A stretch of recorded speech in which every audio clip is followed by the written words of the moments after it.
하나님께서 이 시간 우리에게 주시는 말씀입니다. 구약성경 시편 112편 말씀 1절에서 10절까지 같이 읽겠습니다.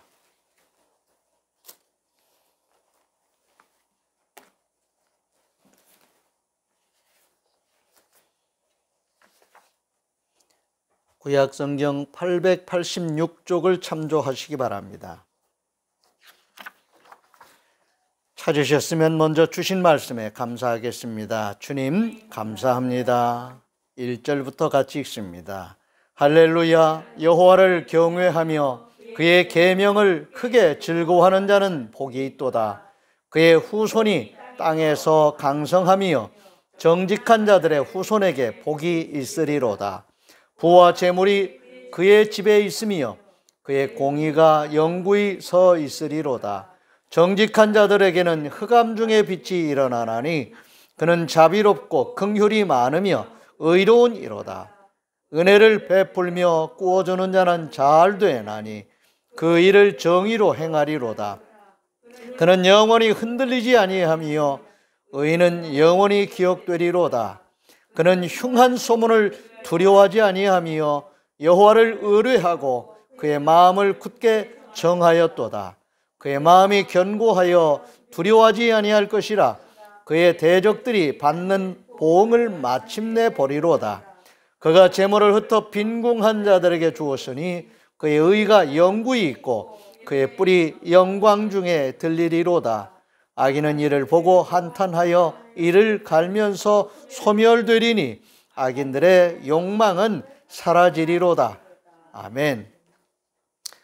지난 주일에는 우리가 예수님께서 40일 금식기도 하신 후에 받으셨던 그 시험 과정을 통해서 하나님을 향한 우리의 예배 자세를 다시 한번 가다듬고 추스리는, 회복하려는 그런 맥락에서 말씀을 같이 나누었습니다.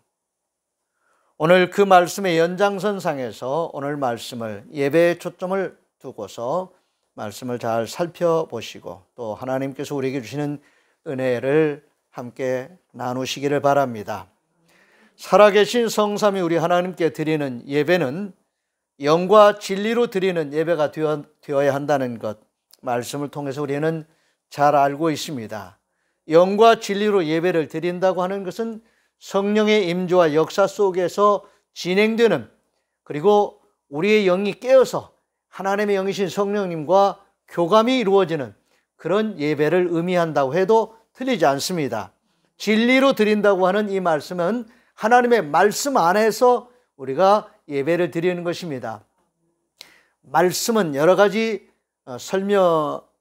하나님의 말씀은 여러 가지 그 설명으로 설명될 수 있겠지만은 예수 그리스도께서 말씀이 육신이 되어 이 땅에 오신 분이라 그랬습니다.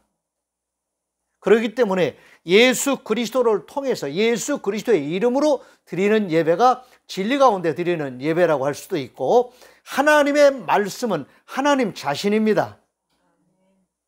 그렇지요? 하나님의 존전에서 하나님과 함께 서로 소통이 되는, 하나님의 말씀으로 대화할 수 있는, 통할 수 있는 그런 예배라는 말씀입니다. 하나님의 임재와 역사가 있어야 한다는 것은 1순위겠지요. 예배를 드리는 우리도 그 자리에 있어야 되지만 우리의 예배를 받으시고 우리를 예배자로 택하여 부르신 하나님의 임재와 역사가 있는 그 자리에서 예배를 드리는 거지요. 예배 형식도 중요합니다. 보여지는 예배 형식들, 우리가 할 수 있는 여러 가지 예배 태도나 자세 다 중요합니다. 그러나 그보다 더 중요한 것은 바로 영과 진리로 예배를 드리는 요 자체입니다. 그러므로 우리가 영적인 우리의 자세를 가다듬기 위해서 기도하는 것 필요하겠지요. 예배를 통해서 성삼위 하나님을 만나는 신령한 체험을 할 수 있기 때문에 우리는 우리의 영을, 우리의 마음을 하나님께 가다듬고 집중해서 예배 드릴 수 있도록 기도해야 합니다. 특히 하나님의 임재와 역사하심에 장애물이나 어떤 방해가 없도록 경계하는 태도도 필요하겠지요. 그래서 우리는 묵상 기도로 예배 전에 기도를 합니다. 묵상 기도한다고 하는 것은 마치 커튼을 치는 것 같이 예배에 방해되는 모든 것들을 가리고 오직 하나님께만 집중하고 예배만 집중할 수 있도록 우리의 생각 속에서 일어나고 있는 다양한 생각, 예배를 방해하는 요소들 많이 있을 수 있지요. 갑자기 신체적으로 어떤 변화가 일어나서 예배에 그 집중하는 것을 방해하는 일도 있을 수 있잖아요. 예배 중에 불쑥 다른 생각이 나서 집에 내가 가스를 끄고 왔나 안 끄고 왔나, 문을 잠그고 왔나 안 정하고 왔나, 이런 생각 불쑥 들을 수도 있겠지요. 여러분, 이런 모든 예배를 방해하는 모든 요소들을 차단할 수 있도록 묵상하며 기도하는, 하나님께만 집중하는, 준비하는 이런 기도가 필요합니다. 아멘. 성도가 모여서 주일 예배로 드리는 이 예배가 매우 중요합니다. 물론 예배는 개인적으로 드릴 수가 있고 형식을 간소화하고 초월해서도 예배를 드릴 수 있습니다. 베델에서 야곱이 베개 삼았던 그 돌을 제단 삼아 드렸던 그 노숙하는 야곱이 드렸던 그 예배입니다. 아무도 관찰자도 없었습니다. 혼자 꿈에 하나님의 임재와 역사를 체험하고 깨어서 바로 하나님 앞에 예배를 드렸던 야곱의 그 예배, 하나님이 기쁘게 받으신 예배입니다. 우리도 그렇게 예배 드릴 수 있습니다. 그러나 주일날 함께 모여서 성도들이 정말 감사한 마음으로 함께 찬양을 드리며 예배를 드리는 이 주일 예배 또한 대단히 중요한 예배이고 우리에게 정말 좋은 신앙적인 그런 관습입니다. 하나님을 경외하며 즐겁게 예배 드리는 자는 복 있는 자들이라는 것을 오늘 본문 말씀 1절에서 다시 한번 마음에 새겨보시기 바랍니다. 여호와를 경외하며 영과 진리로 예배 드리는 자들은 복 있는 자들입니다. 또한 하나님의 말씀을 즐겁게 순종하는 자들도 복 있는 자들입니다. 누가복음 1장에 보면은 사가랴라는 제사장이 이제 직무를 수행하는 중이었는데 그때 하나님의 임재와 역사를 체험하는 특별한 경험을 하게 됩니다. 제사장으로서 직무를 수행하는 그런 의무도 예배를 드리는 것이지요. 그러나 이 사가랴 또 엘리사벳은 여호와 하나님을 의지하고 믿음으로 사는, 하나님을 예배하는 의인들이었습니다. 성경이 전해주는 의인들이란 하나님이 인정하시는 자들이었다는 말씀이지요. 여호와 하나님을 경외하며 예배를 드리는, 제사를 드리는 자로서의 그 의인으로 인정받는 모범적인 그런 사람들이었습니다. 누가복음 1장 13절에서 16절입니다. 천사가 그에게 이르되 사가랴여 무서워하지 말라. 너의 간구함이 들린지라. 내 아내 엘리사벳이 내게 아들을 낳아주리니 그 이름을 요한이라 하라. 너도 기뻐하고 즐거워할 것이요 많은 사람도 그의 태어남을 기뻐하리니 이는 그가 주 앞에 큰 자가 되며 포도주나 독한 술을 마시지 아니하며 모태로부터 성령의 충만함을 받아 이스라엘 자손을 주 곧 그들의 하나님께로 많이 돌아오게 하겠습니다. 아멘. 사가랴가 제사장이기는 했지만은 한 사람의 예배자로서 하나님을 경외하며 예배하는, 하나님이 기뻐하시는 삶을 살아가는 말씀에 순종하는 자로서 하나님의 인정받는 그런 사람이었고 그 부인 엘리사벳 역시 같은 그런 신앙인으로서 하나님 앞에서 인정받는 모범적인 그런 예배자였던 것입니다. 그가 하나님 앞에 어느 날 직무를 수행하며 예배를 드릴 때 하나님께서 그의 간구를 들어주셨다고 하십니다. 하나님께서 그를 긍휼히 여겨주셨다고 말씀하시는 것입니다. 그러면서 어떤 선물을 주시냐면은 이 사가랴와 엘리사벳은 아이를 가질 수 없는 노인이었습니다. 다 포기하고 살았는데 하나님께서 그에게 아들을 낳게 해주시겠다고, 내 아내 엘리사벳을 통해서 아들을 낳도록 그렇게 해주시겠다고 말씀하시는 귀한 말씀의 선물을 받습니다. 그런데 그 말씀을 듣는 순간에도 이 사가랴는 속으로 피식 웃은 거지요. 하나님, 제가 지금 노인입니다. 우리 아내도 지금 할머니입니다.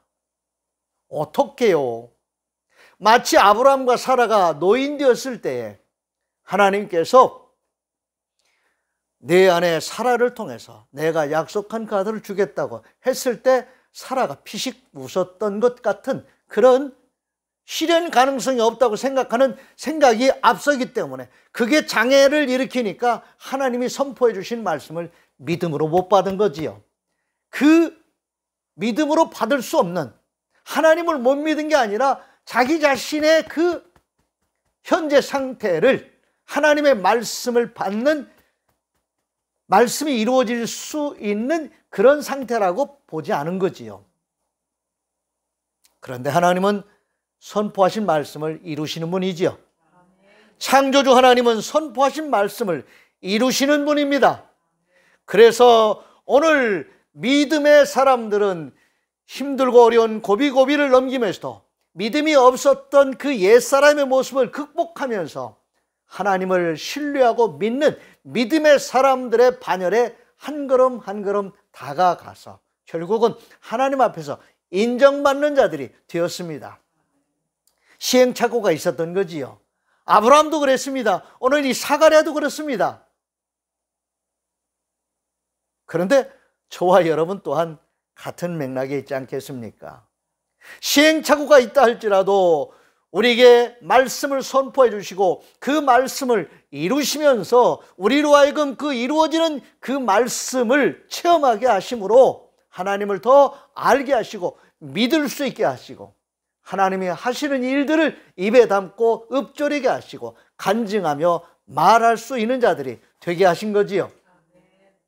오늘 이 사가랴가, 하나님의 사자가 하나님께서 그 천사를 통해서 선포하시는 말씀을 듣고도 피식 웃고 말았습니다. 그때 내가 이 일이 이루어질 때까지 벙어리가 될 것이다. 이루어진 후에는 다시 입이 열렸지요. 무슨 말을 하겠습니까?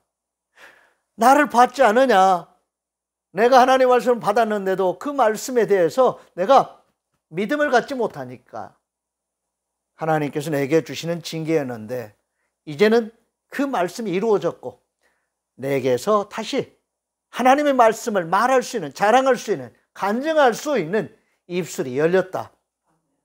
이게 표적이겠지요? 증거입니다. 저와 여러분에게도 이런 표적들이 있을 수 있습니다. 아니요, 있지요. 그것을 하나님이 하신 일이라고 말할 수 있는 그런 표적들을 우리가 체험한 거지요. 말할 수 있기를 바랍니다.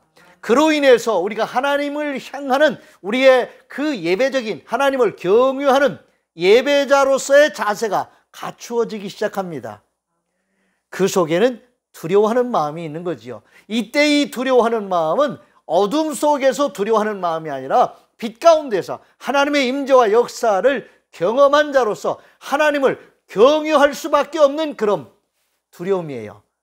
그 좋은 두려움이지요. 예수 믿는다고 하면서도 하나님을 두려워하지 않는 조금 약간 건방이라고 그럴까요? 교만하다고 그럴까요? 그런 자세에서 벗어나지 못하는 사람들이 의외로 많습니다.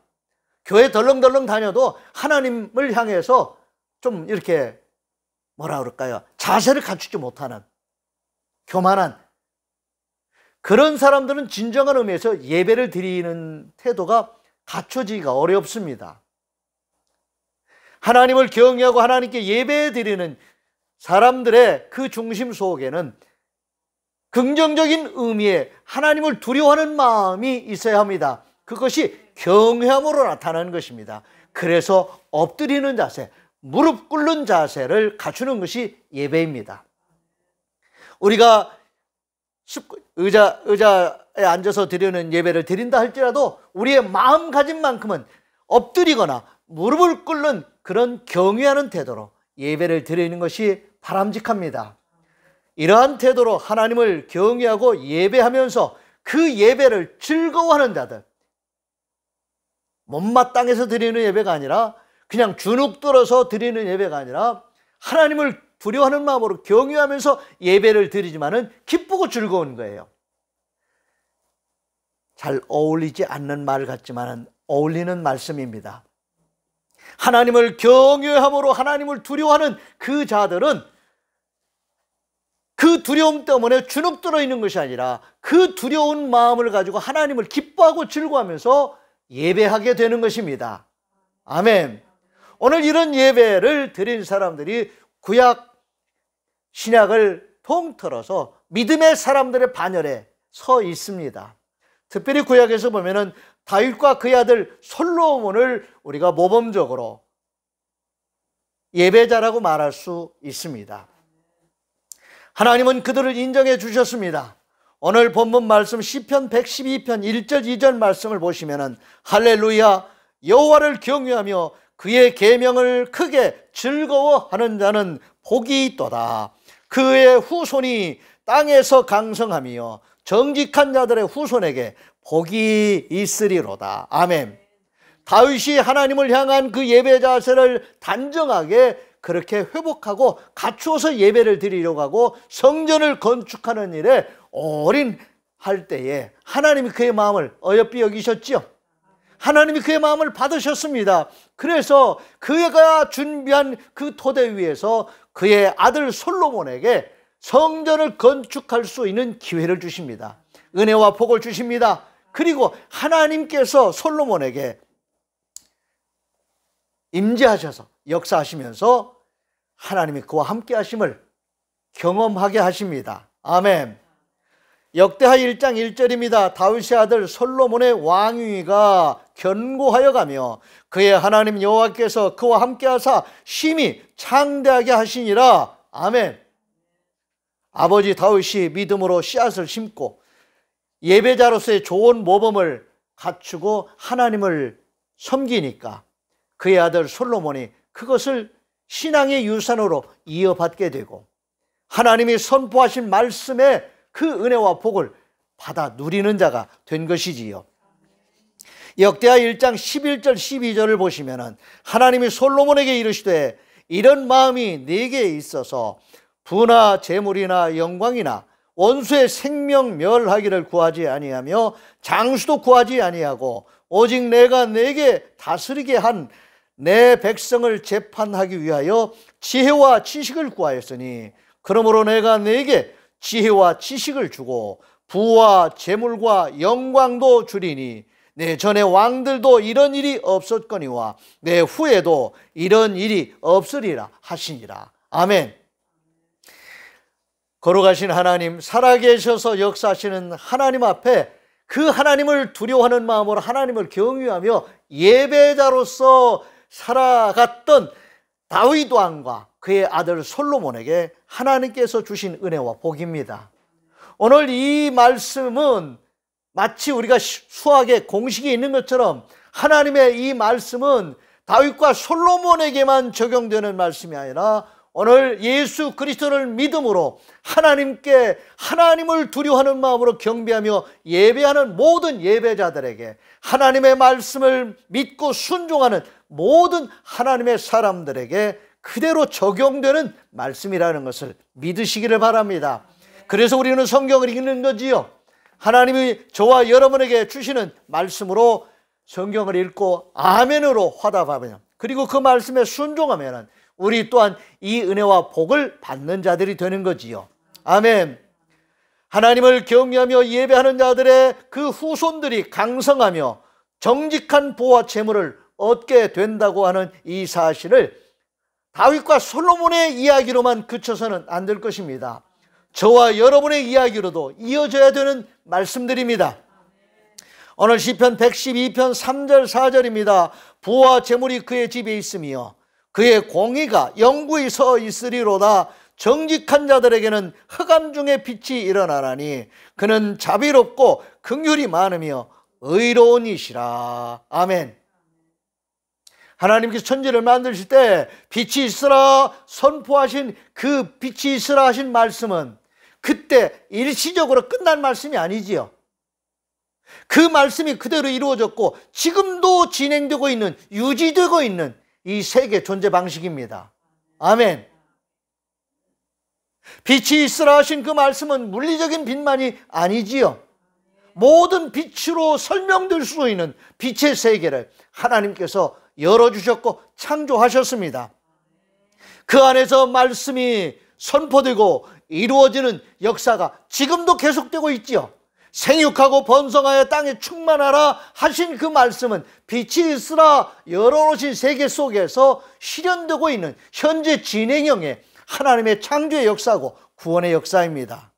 그러므로 선포된 그 말씀을 빛이 있으라고 선포하신 하나님의 말씀같이 우리가 우리에게 주시는 말씀을 믿음으로 받고 순종하면 진행되는 하나님의 말씀의 그 역사를 우리 또한 경험할 수 있게 되는 것입니다. 아멘. 그래서 말씀을 현재적으로 내게 주시는 하나님의 말씀으로 믿음으로 받는 자들은 그 말씀을 체험하는 은혜를 경험하게 되는 것입니다. 아멘. 그래서 풍성한 역사들을 경험하면서 체험한 간증을 하면서 살 수 있게 되는 거지요. 요한복음 4장 34절에서 38절입니다. 예수께서 이르시되 나의 양식은 나를 보내신 이의 뜻을 행하며 그의 일을 온전히 이루는 이것이니라. 너희는 넉 달이 지나야 추수할 때가 이르겠다 하지 아니하였느냐. 그러나 나는 너에게 이르노니 너희 눈을 들어 밭을 보라. 휘어져 추수하게 되었도다. 거두는 자가 이미 싹도 받고 영생에 이르는 열매를 모으나니 이는 뿌리는 자와 거두는 자가 함께 즐거워하게 하려 함이라. 그런즉 한 사람이 심고 다른 사람이 거둔다 하는 말이 옳도다. 내가 너희로 노력하지 아니한 것을 거두러 보내었노니 다른 사람들은 노력하였고 너희는 그들이 노력한 것에 참여하였느니라. 아멘. 하나님의 창조의 세계 속에서 일어나고 있는 심음과 거둠의 이 과정 속에서 오늘 우리에게 주시는 이 말씀이지요. 심는 자가 있고 거두는 자가 있다 그랬습니다. 여러분, 심는 자가 거두기도 하는 일이 있지만은 심는 일과 거두는 일이 손이 다를 수 있어요. 아멘. 여러분, 우리가 먹고 사는 모든 일들, 먹거리만 놓고 봐도 우리가 다 심고 거둔 것 아니지요. 농사 짓는 사람들이 다 한 것을 우리가 대가를 치르고 그거를 우리의 양식으로 삼습니다. 우리가 입는 옷 다 우리가 자급자족해서 우리가 만들어서 옷을 지어서 입는다고 하면은요, 옷 하나 짓는데 얼마나 걸릴 것 같습니까?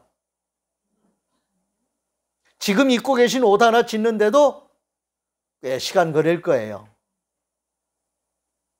많은 노력을 해야 될 것입니다. 많은 시간을 허비해야 될 거예요. 사 입는 것보다 비용이 더 많이 나갈 거예요. 인건비는 어디서 건집니까? 그렇죠? 뜨개질에서 여러분들 뭐 이렇게 장갑을 만든다든지 목도리를 만든다든지 그거 하나하나 수작업을 해서 만드는 그것은 그 사람의 수고와 노력이 다 들어가 있지요. 여러분, 모든 제품에는 인건비가 원가로 다 들어갑니다. 그런데 거기에 그 노동력만 들어가나요? 설계자의 아이디어 들어가죠. 저작권 다 들어갑니다. 여러분, 그런 거 하나하나 따지면은요, 하나를 구하는데 그거 하나만을 만든다면은 엄청난 비용이 들어가는 거지요. 같은 물건을 여러 개 만들어내니까 대량 생산을 할 수 있는 시스템이 되니까 값이 좀 싸지는 거지요. 그 덕을 받는 거지요. 그렇게 해서 이 사회가 분업화되고 서로 협동하고 하면서 협력하고 하면서 높은 값을 치러야 할 것을 우리가 그래도 저렴한 값으로 다운시켜서 서로 상부상조하면서 사는 사회적 관계 속에 살아가는 이런 은혜를 우리가 지금 경험하며 살아가고 있습니다. 감사해야 되겠지요? 그래서 우리가 하나하나 생각해 보면 감사하지 않을 일이 없습니다. 늘 감사할 일들을 생각하면서 감사하는 마음을 가지며 살아가는 것 은혜이고 복입니다. 아멘. 빈궁한 자들에게 은혜를 베푸는 일 또한 감사한 일입니다. 우리가 빈궁한 상황 속에 처해 있을 때 하나님께서 우리를 위해서 날마다 새로운 생존을 위한 그러한 먹거리도 주시고 날마다 순간순간마다 숨쉬며 살 수 있게 해주셨습니다. 아멘. 숨을 쉴 수 없으면 어떻게 될까요?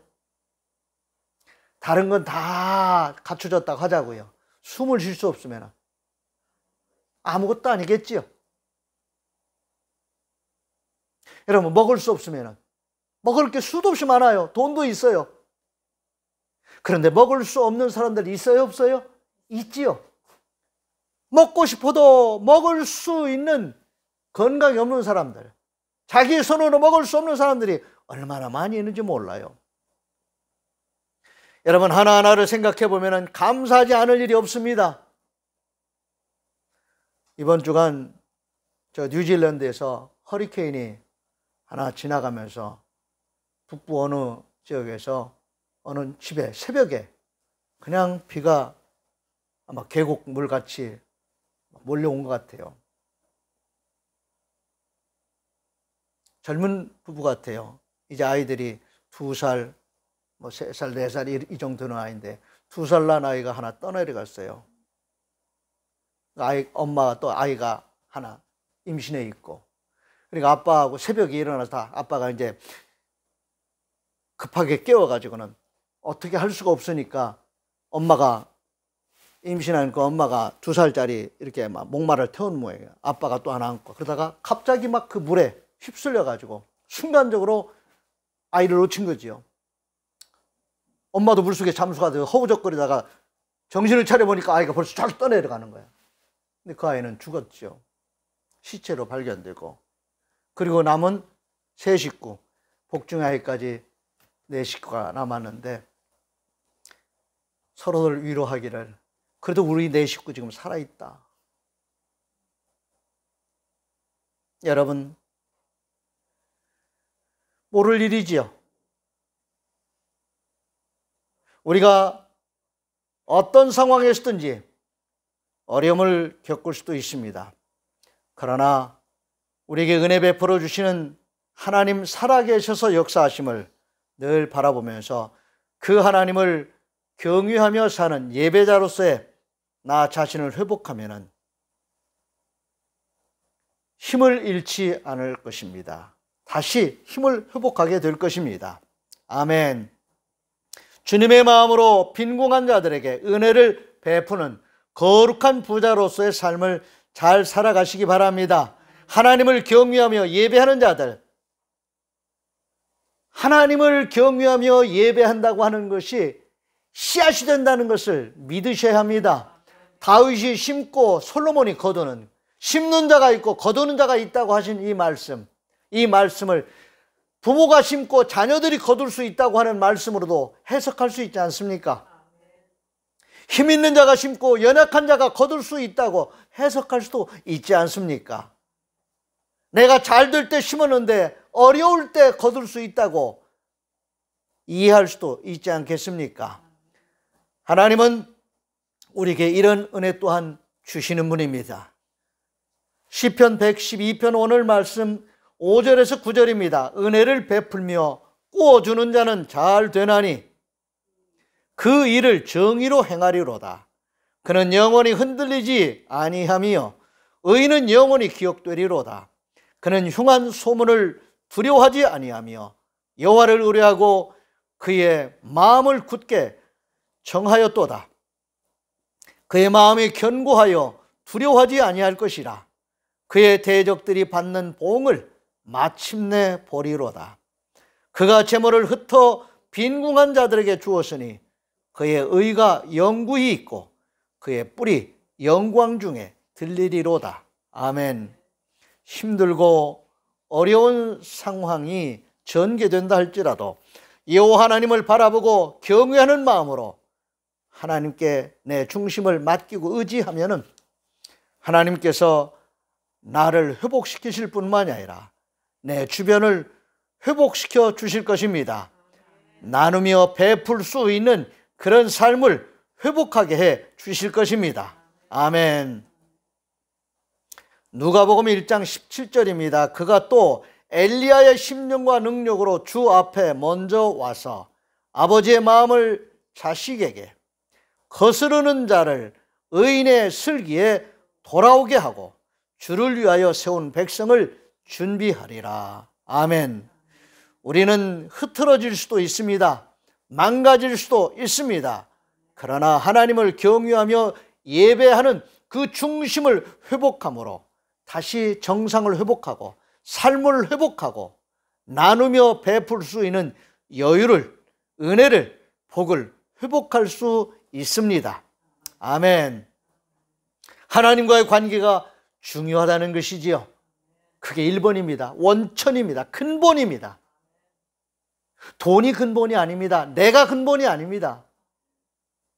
하나님 중심의 삶을 회복하는 자는 흔들릴지라도 다시 회복할 수 있다는 말씀이고, 은혜와 복을 나누며 누릴 수 있는 자가 된다는 말씀입니다.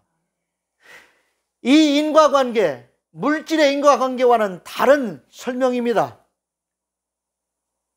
하나님과의 관계가 회복되면은 물질 문제뿐만이 아니라는 거지요. 하나님을 예배하기 위해서 솔로몬이 성전을 짓고 하나님 앞에 제사를 드리면서 하나님께 감사하니까 하나님께서 그에게 주시는 응답이 있었잖아요. 네가 부를, 명예를, 원수의 생명을 구하는 것도 아니고 내가 너에게 왕으로서 맡긴 내 백성들을 잘 섬기고 다스리기 위해서 하나님 내게 지혜 달라고, 하나님의 지혜를 달라고 구한 것이 하나님의 마음에 감동이 되신 거지요. 그래서 하나님께서 솔로몬에게 네가 구한 것뿐만 아니라 네가 구하지 않은 것까지도 내가 다 너에게 주겠다고 말씀하셨잖아요. 예배를 회복하면, 하나님과의 관계를 회복하면 그 인과관계로 인해서 풀리는 역사들이 있다는 것을 믿으시기를 바랍니다. 신비한, 신령한 세계를 체험하게 될 것입니다. 그 체험한 사실들을 통해서 하나님이 하신 일을 말할 수 있게 될 것입니다.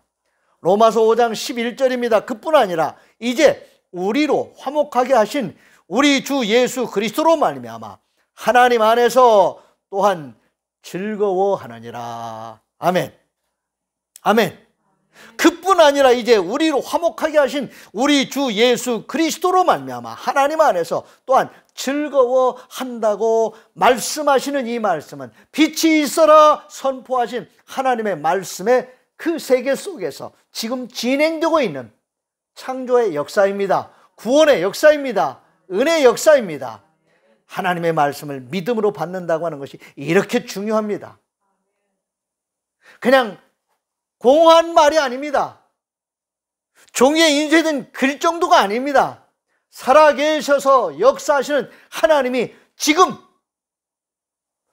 행하시는, 이루어가시는 하나님의 창조 행위인 것을 믿음으로 받는 자들은 하나님을 경험하게 될 것이고 그 경험을 통해서 하나님을 더 부유하게 알아갈 것입니다. 그 알아간다고 하는 것이 지식의 세계 속에만 있는 것이 아니라 삶 속에서 체험되어지는 하나님의 말씀이 이루어지는 것을 경험한 자로서의 간증을 말하는 것입니다. 이러한 일들이 저와 여러분의 삶 속에서 지금도 이루어지고 있다는 것을 인정하시고 감사하시기 바랍니다. 그리고 그 무엇보다도 우선순위에서 예배를 회복하시기 바랍니다. 습관적으로 드리는 예배의 정도가 아닙니다. 신령과 진정으로 드리는 예배, 그 예배를 기쁘게 받으시는 하나님의 임재와 역사 속에서 하나님을 두려워하는 마음으로, 경외하는 마음으로 예배를 드리는 그 정말 여러분 눈에 보이는 예배를 말하는 것이 아닙니다. 눈에 보이는 예배는 하나의 도구적인 것이에요. 우리를 도와주는 형식들입니다.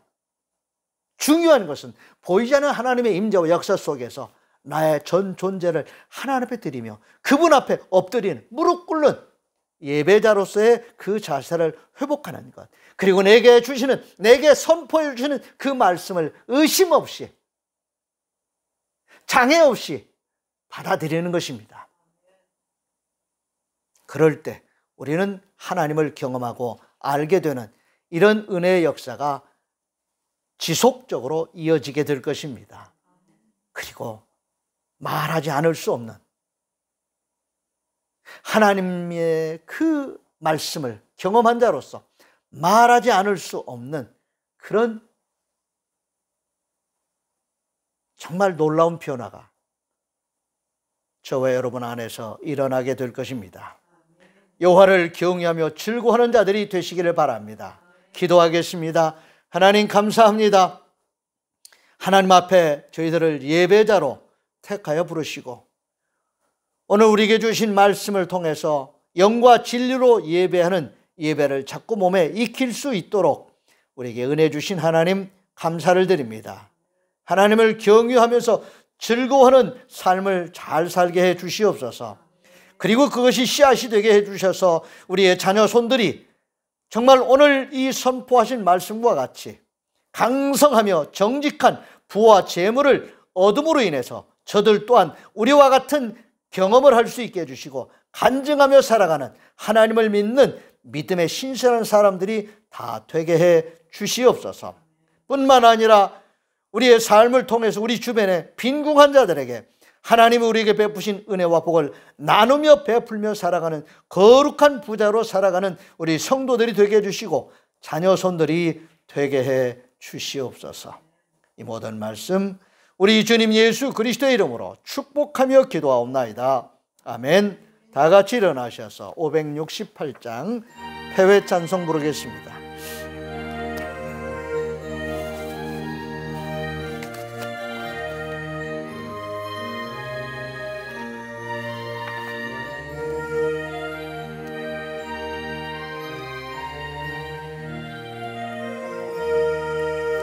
하나님은 나의 목자시니 내게 부족함이 없으리로다. 나로 하여금 푸른 풀밭에 눕게 하시며 잔잔한 물가로 인도하여 주시네. 내 영혼을 구원하시오니 내게 감사함이 넘치나이다. 나로 하여금 모든 고난을 참게 하시며 하늘의 평안을 입게 하여 주시네. 하나님이 함께 하시오니 내게 두려움이 없으리로다. 나로 하여금 땅에 살아도 진리 안에서 이기고 이기게 항상 능력 주시네. 여호와는 네게 복을 주시고 너를 지키시기를 원하며 여호와는 그의 얼굴을 네게 비추사 은혜 베푸시기를 원하며 여호와는 그 얼굴을 네게로 향하여 드사 평강 주시기를 원하노라. 아멘. 아멘.